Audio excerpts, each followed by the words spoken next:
ती प्रकाशनाच्या वाटेवर आहे. त्यातली सर्वाधिक पुस्तकं मेहता पब्लिशिंग हाऊसने प्रकाशित केलेत ते विशेष इथं नमूद करतोय. त्यापैकी 90% लिखाण हे बाल साहित्याच्या क्षेत्रात त्यांनी केलेलं आहे. बाल साहित्यातील योगदानाबद्दल त्यांना अनेक पुरस्कार मिळालेले आहेत. त्यानंतर आणि 3 महत्वाच्या गोष्टी इथं विशेष नमूद कराव्याच्या. त्यांनी लिहिलेल्या एका बालकथेवर डिटेक्टिव्ह शेंडी नावाची एक शॉर्ट फिल्म प्रदर्शित झालेली आहे, जे कृष्णमूर्ती नावाचे गूढ आणि सेवाभावाचा कलश विनोबा भावे या 2 पुस्तकांचे कानडी आणि बंगाली भाषेत अनुवाद झालेले आहेत. आणि मंजुषा मुडेकर यांच्या आजवरच्या बाल साहित्यावर धुळ्याच्या सौ हर्षदा बोरसे या शिक्षिका आहेत, त्यांनी PhD मिळवली आहे.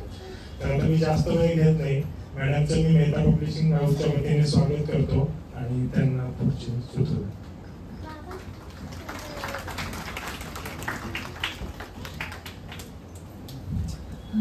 नमस्कार. भरपूर मुलं आहेत इथे, बघून छान वाटलं. तुम्ही सुट्टीत पुस्तकांच्या ठिकाणी आलाय हे विशेष, म्हणून तुमचं सगळ्यांचं आधी मनापासून कौतुक. तुमच्या स्वतःसाठी टाळ्या वाजवा.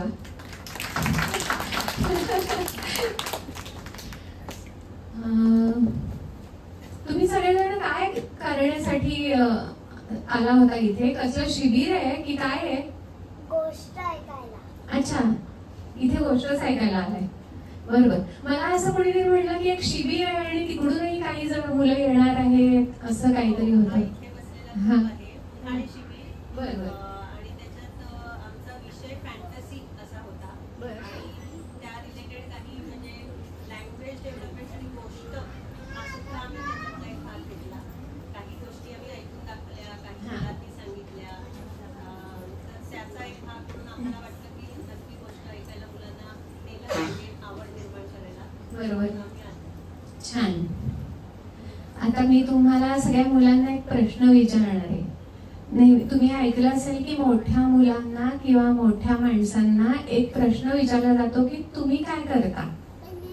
तसं मी तुम्हाला विचारते की तुम्ही काय करता, काय उत्तर द्याल? तुम्ही काय करता? मोठी माणसं कशी म्हणतात मी जॉब करतो, मी शिकतो कॉलेजमध्ये. तसं तुम्ही काय करता? आम्ही शाळेत जातो. हा, पण हो ना. मला काय म्हणायचंय, हे बघा, शाळेत जगातली सगळी मुलं जातात आणि जगातली सगळी मुलं अभ्यास करतात, पण त्याच्याशिवाय काहीतरी आपण आयुष्यात करायचं असतं. म्हणजे काय तर हॉबीज खूप महत्वाच्या असतात. त्याला काही कोणी मार्क बिर्क काही देत नसतं, कसली परीक्षा नसते, पण हॉबीज करायच्या असतात. तुम्ही करता का? तुम्ही कोण काय करतात सांगा बरं, सांगा.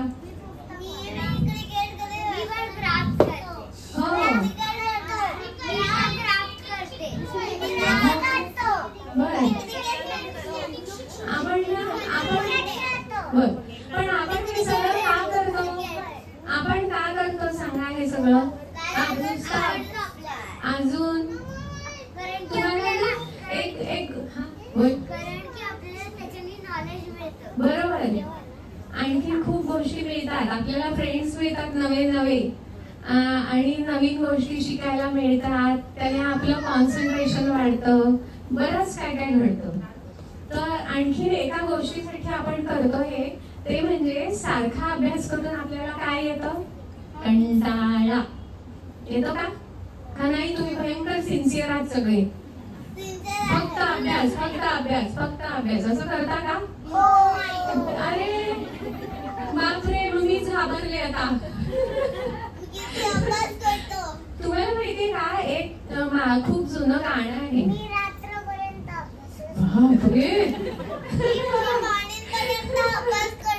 हो, आणि ना मी तुम्हाला सांगू काय, माझ्या लहानपणीचं खूप जुनं एक गाणं आहे, पण तुम्हाला माहिती असेल, चंदा राणीचं माहितीये ना? नाही माहिती? तर त्या चंद्र असतो ना आकाशातला, त्याला एक छोटी मुलगी म्हणते चंदा राणी, आणि ती त्याला विचारते प्रश्न. तर तेव्हा ती त्याला काय विचारते की शाळा ते घर, घर ते शाळा, आम्हा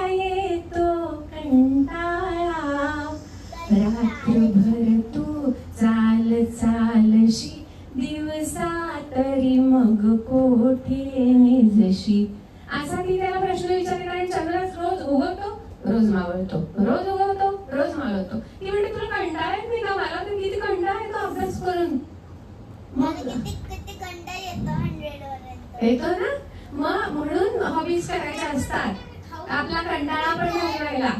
तर तुम्हाला याच्यावरची मी एक गोष्ट सांगणार आहे छान, बर का? आपण सुरू करूया का वाचायला?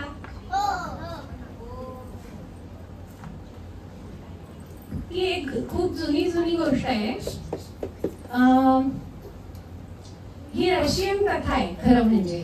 हा, तुम्हाला रशियन भाषा येते का? नाही. म्हणून मी काय केलंय, त्या रशियन कथेचं मी मराठीत रूपांतर केलंय. मराठी येतं ना? हा, मग सगळ्यांनाच येतं मराठी. तर मग मी ना, हो मला पण. मग आपण ही गोष्ट वाचूया आता. हा, नवाबाच्या हातातली कला. आता आपण हॉबीज का करायच्या असतात, त्याचं काय महत्व असतं, त्याचा काय उपयोग असतो, ह्याची एक छान गोष्ट आहे ही. खूप खूप वर्षापूर्वी एका मोठ्या शहरावर एका नवाबाचं राज्य होतं.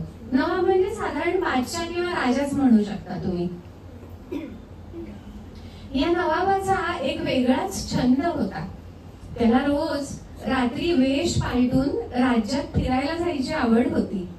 तऱ्हेतऱ्हेच्या लोकांमध्ये फिरून निरनिराळी माहिती मिळवण्यात त्याला मज्जा वाटायची. असाच एके दिवशी फिरता फिरता तो शहराच्या बाहेर जरा दूर असं जाऊन पोहोचला. इथे त्याला एका गुराखीची झोपडी दिसली. गुराखी म्हणजे कोण माहितीये तुम्हाला? हे बघा, छोट्या छोट्या गावांमध्ये गाई, गुरं, बैल, म्हैस ही सगळे पाळतात आणि त्यांना काहीतरी खायला लागतं ना. ते काय खातात तुम्हाला काय? हा, तर तो चारा खायला त्यांना जंगलात घेऊन जायला लागतं ना. मग त्यांना जो घेऊन जातो मुलगा त्याला म्हणतात गुराखी. तर मग अशा एका गुराख्याची झोपडी दिसली. मग तो तिथे गेला तर त्याला एक खूप सुंदर मुलगी दिसली तिथे. दुसऱ्या दिवशी नवाबाने आपल्या वजिराला बोलवलं आणि म्हणाला, गावाबाहेर एक गुराखी राहतो, त्याच्या सुंदर मुलीशी मला लग्न करायचंय, मला फार आवडली ती, तुम्ही त्याच्याशी बोलून घ्या. वजीर मग आपला सगळा लवाजमा घेऊन गुराख्याजवळ पोहोचला आणि त्यानं नवाबाची इच्छा गुराख्याला सांगितली. त्याचं बोलणं ऐकून गुराखी इतका आश्चर्यचकित झाला की त्याला काही सुचेच ना.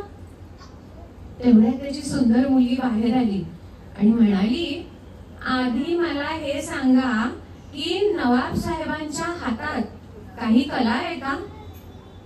जर नसेल तर मी नाही त्यांच्याशी लग्न करणार. त्यांना काहीतरी आलं पाहिजे, कला, गुण, छंद काहीतरी आलं पाहिजे. मग वजिराने जाऊन ही गोष्ट नवाबाला सांगितली. की ऐकल्यावर नवाबाला खूप राग आला. पण थोड्या वेळाने त्याला असं वाटलं की कदाचित तिचंच बरोबर असेल.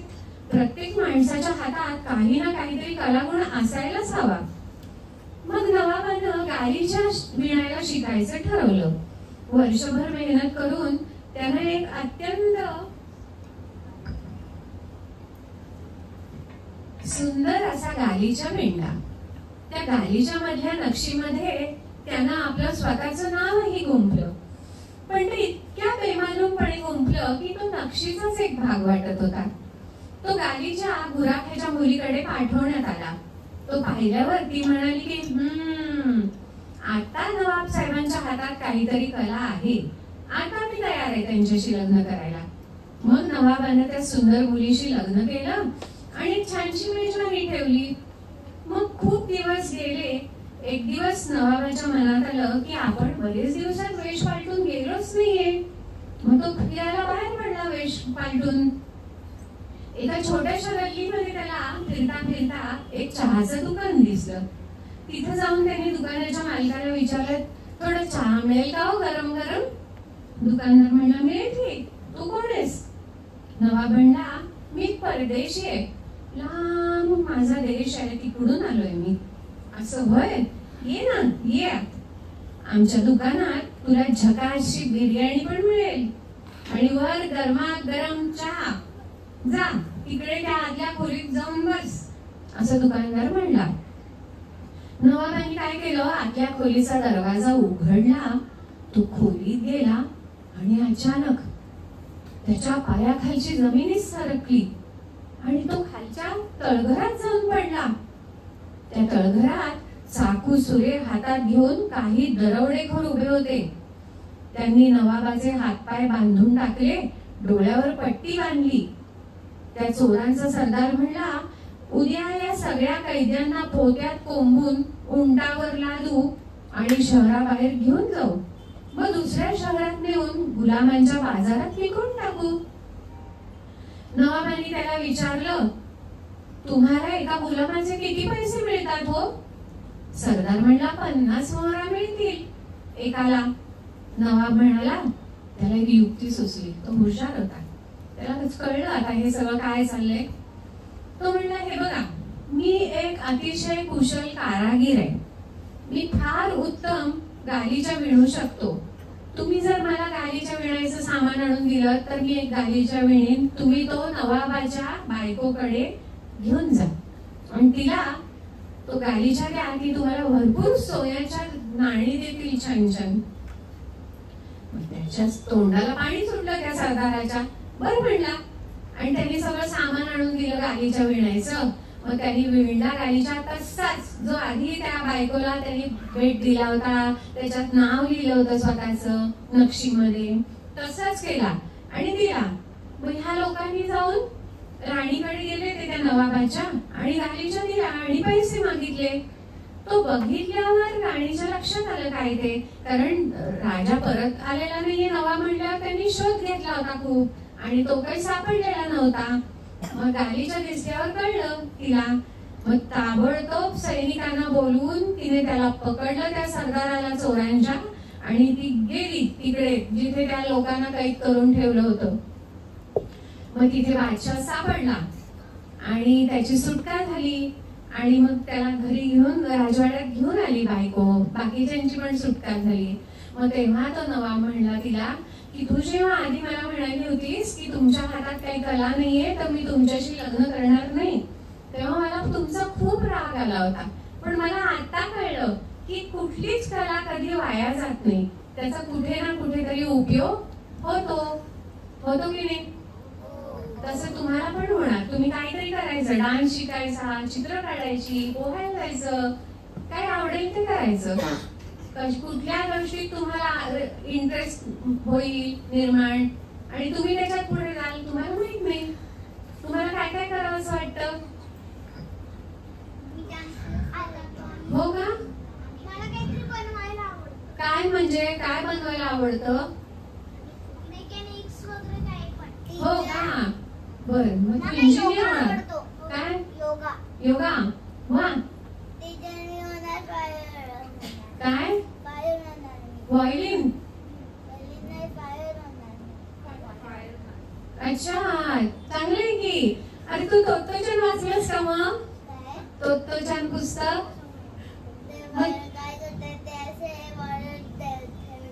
मग तू एक काम कर, तुझ्या आई बाबांना सांग तोत्तोचान घेऊन या आणि आपण रोज त्यातली 10 पानं झोपायच्या आधी वाचायची. सांगशील ना?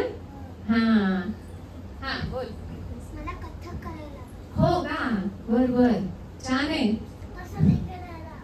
स्विमिंग करायला आवडतं. छान आहे. तू हो बर बोल. मला चित्र काढायला आवडतं आणि पुस्तक वाचायला आवडतं. पुस्तक वाचायला आवडतं हे ऐकून मला भयंकर आनंद झाला. हो का? मी तुम्हाला सांगू का, तुम्ही आता असं काहीतरी हॉबी करा की तुम्हाला मोबाईल घ्यावासा वाटणार नाही, तुम्हाला इंटरनेट वापरावंसं वाटणार नाही, सारखी कार्टून बघावीशी वाटणार नाही. असं काहीतरी करा. मस्त करणार? प्रॉमिस? हो. हा. मग आता आपण अजून एक गोष्ट वाचूया आणि मग तुम्हाला जर मला काही प्रश्न विचारावेसे वाटले तर नंतर विचारा. तर तुम्हाला फ्रँकलिन माहितीये का?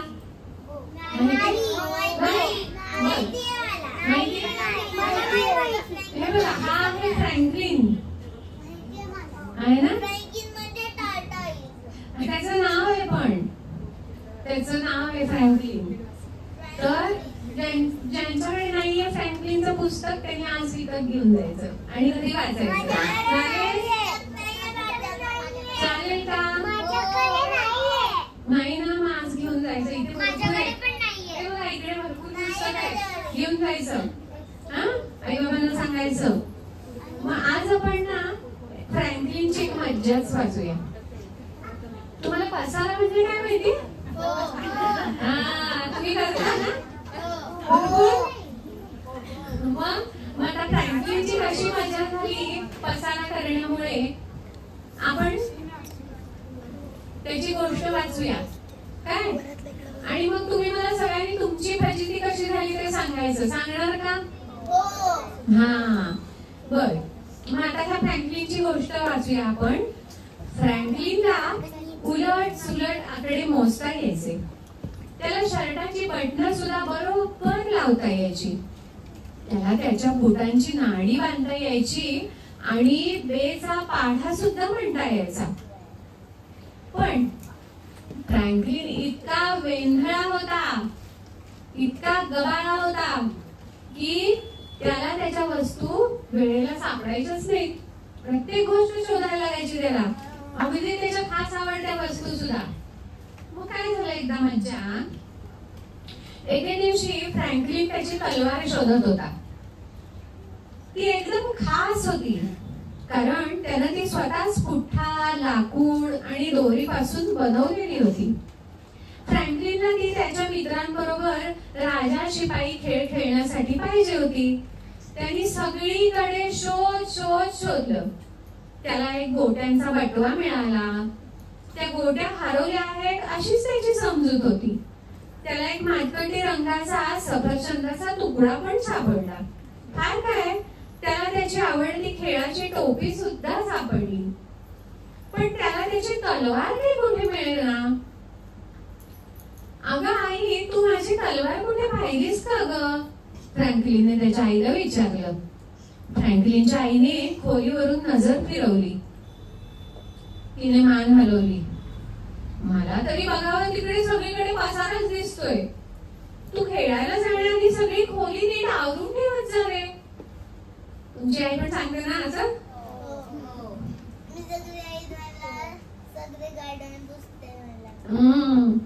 फ्रँकलिन स्वतःशीच काहीतरी फुटफुटला. या एवढ्याशा पसाऱ्यावर इतकं काय बोलायचं. त्यापेक्षा जास्त काळजी करण्यासारख्या महत्वाच्या कितीतरी गोष्टी आहेत. कदाचित त्याला राजा शिपाई खेळायला न मिळण्याची पण शक्यता होती. फ्रँकलिननं घाई केली. फटाफट त्याने कपाट उघडलं. त्यात पुस्तकाचा गठ्ठा कोंबला. मग त्याने खोलीच्या मध्यभागी ठोकळ्यांचा ढिगारा रचून ठेवला. त्यानं त्याची टोपी कोपऱ्यात भिरकावून दिली आणि सफरचंदाचा तुकडा ड्रॉवर मध्ये ठेवून दिला. असं कधी करतात का? झालं बुवा एकदाच. तो स्वतःशीच बडबडला.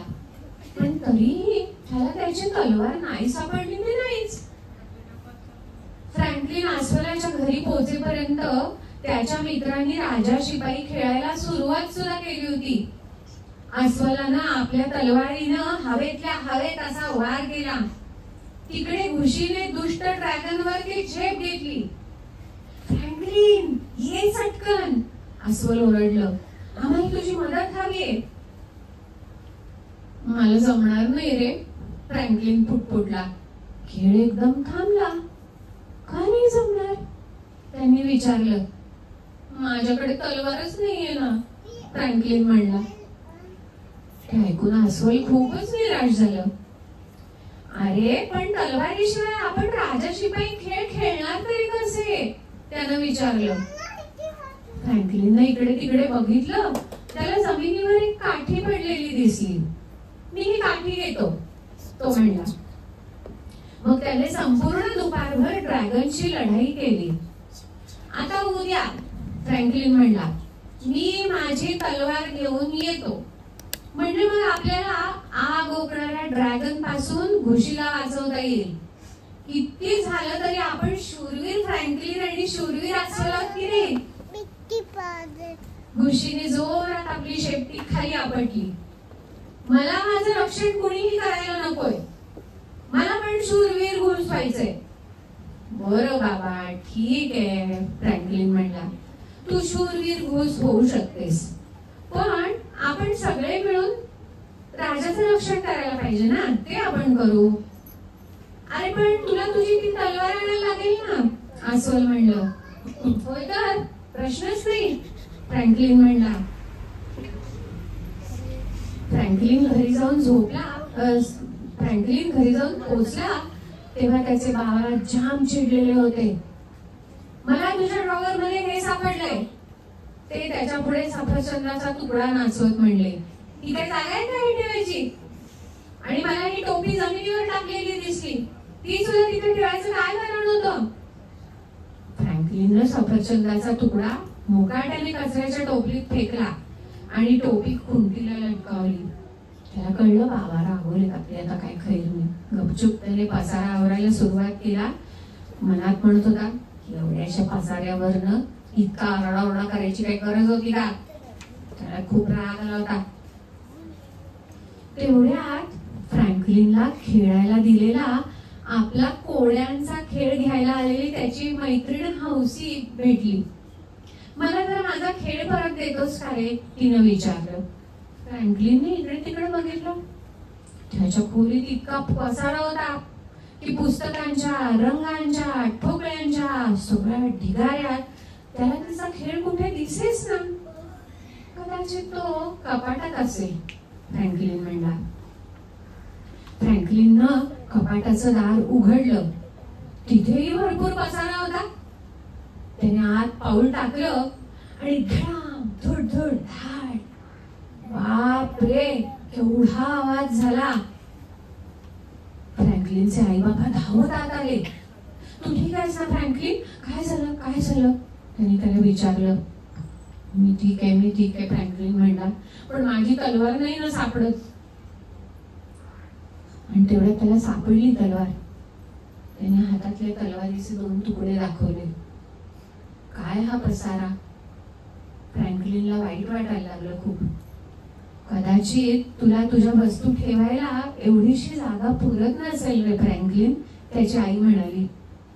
मग त्यांनी काय केलं, तळघरातनं काही खोकी शोधून आणली.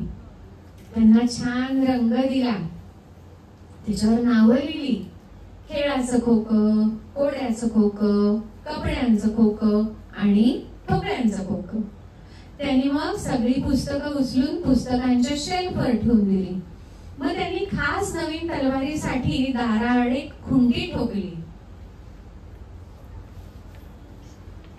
एवढी सगळी आवरावर करण्यात बराच वेळ मोडला. पण त्यामुळे काही बिघडलं नाही म्हणत असं.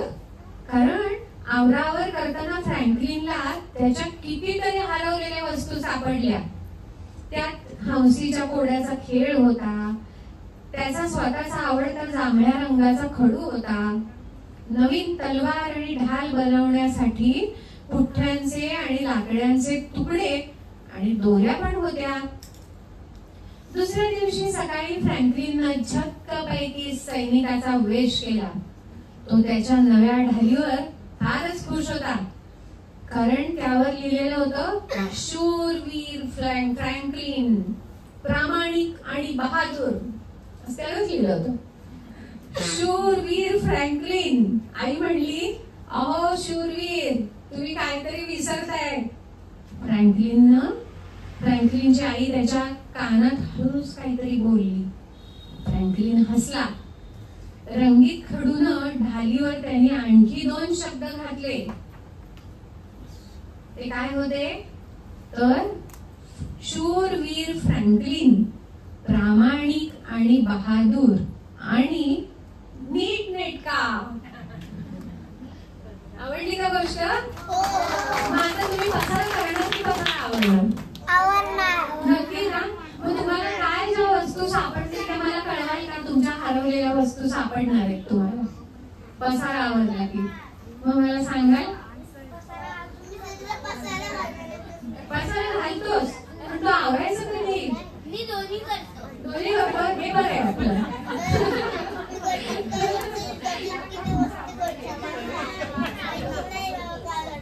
हो का? बरं, आता आपल्या गोष्टी 2 छान वाचून झाल्या. तर मी आता काय सांगते की तुम्हाला म्हणजे छोट्या मुलांना चालतं ना. पण जर का काही विचारायचं असेल तर विचारा. तुम्हाला काही प्रश्न आहेत का? की तुम्ही निशंक आहात एकदम, म्हणजे काहीच नाही, शंकाच नाही काही? मग आपण काय करूया आता? तुम्ही आता काय करणार इथून पुढे? संपलं का तुमचं आज दिवसभराचं? नाही? मग काय आहे पुढे आता अजून?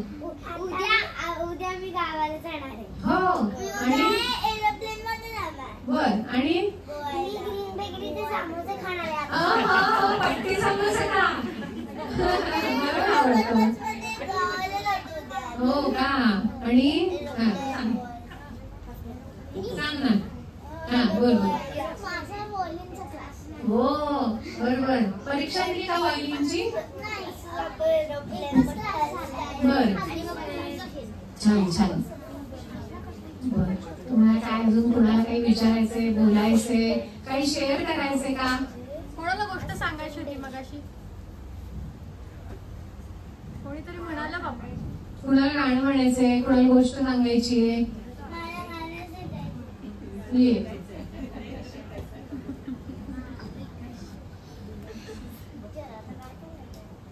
Jungle song from into goes.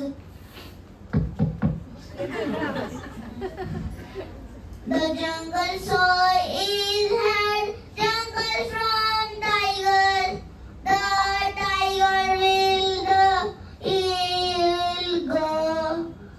The he goes from jungle.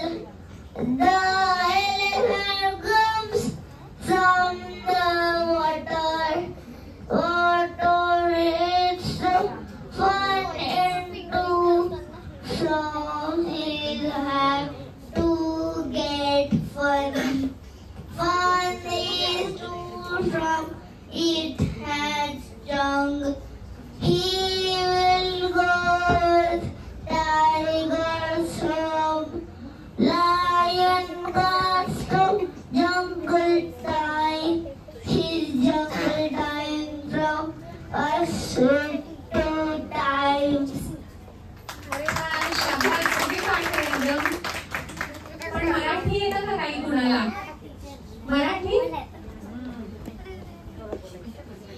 चिमुकल्याचं चिमले आभाळाचे गाणे, मातीतल्या कणसाला मोतियाचे दाणे. चिमुकल्याचं चिमले आभाळाचे गाणे, मातीतल्या कणसाला मोतियाचे दाणे. उगवत्या उन्हाला या सोनसरी अंग, पश्चिमेच्या कागदाला केशरिया रंग. देते कोण, देते कोण, देते कोण, देते. देते कोण, देते कोण, देते कोण, देते. रुम रुम दारारा रुम, रुम दारारा रुम, रुम दारारा रुम दारा. नागोबाच्या फण्यावर 10चा आकडा, खेकड्याच्या प्रवासाचा नकाशा वाकडा. नागोबाच्या फण्यावर 10चा आकडा, खेकड्याच्या प्रवासाचा नकाशा वाकडा. करवंदाची आणि आळूला या खास, करवंदाची आणि आळूला या खास. कोणी नाही बघे तेरा राजाळूला लाज. देते कोण, देते कोण, देते कोण, देते. देते कोण, देते कोण, देते कोण, देते. रुम रुम तारारा रुम, रुम तारारा रुम, रुम तारारा रुम तारा. सूर्यासाठी उषा आणि चंद्रासाठी निशा, घरी परत येण्यासाठी पाखरांना दिशा. घरी परत येण्यासाठी पाखरांना दिशा. मग खाते माशी तरी सोंडेमध्ये डंख, मग खाते माशी तरी सोंडेमध्ये डंख.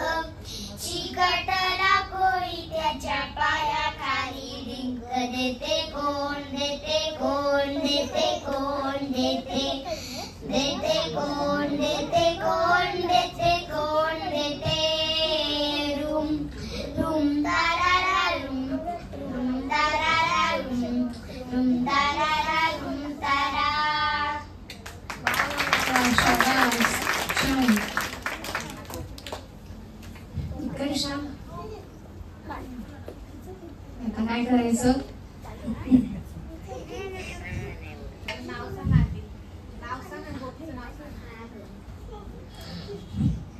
एक शिंपी काका होते आणि एक हत्ती होता.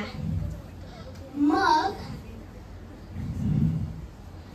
हत्ती रोज जायचं शिंपी काकांकडं आणि शिंपी काका रोज त्याला एक केळ द्यायचे.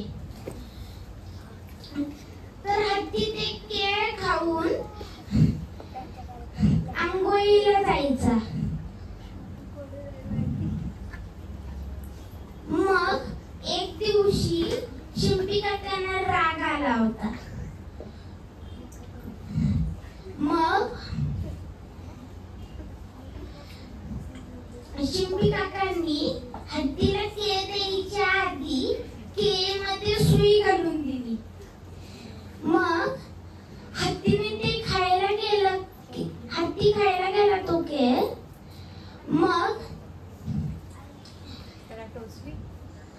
मग त्याला सुई जिभेला टोचली.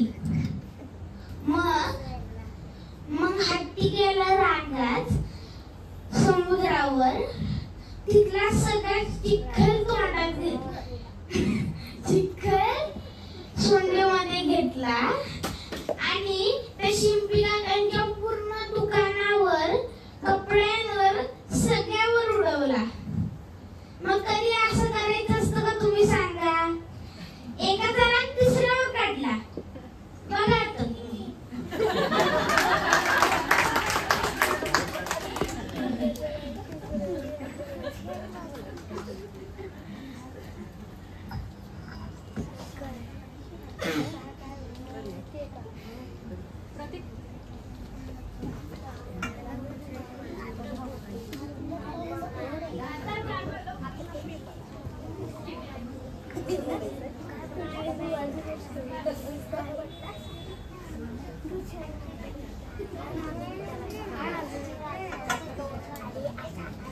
बालमित्रांनो, आपण गेले 4 शनिवार जवळजवळ इथे येतोय. हा शेवटचा शनिवार होता. मंजुषा आंबेडकर मॅडमने तुमच्याशी गोष्ट सांगून छान संवाद साधला. तर या गोष्टींची सुट्टी हा जो उपक्रम आम्ही राबवला होता त्याचा समारोप झाला असं मी जाहीर करतो. आणि तुम्हा सगळ्या बालचमूंसाठी नेहमीप्रमाणे सुट्टी आहे, ती घ्या आणि मग तुम्ही घरी जा. थँक्यू.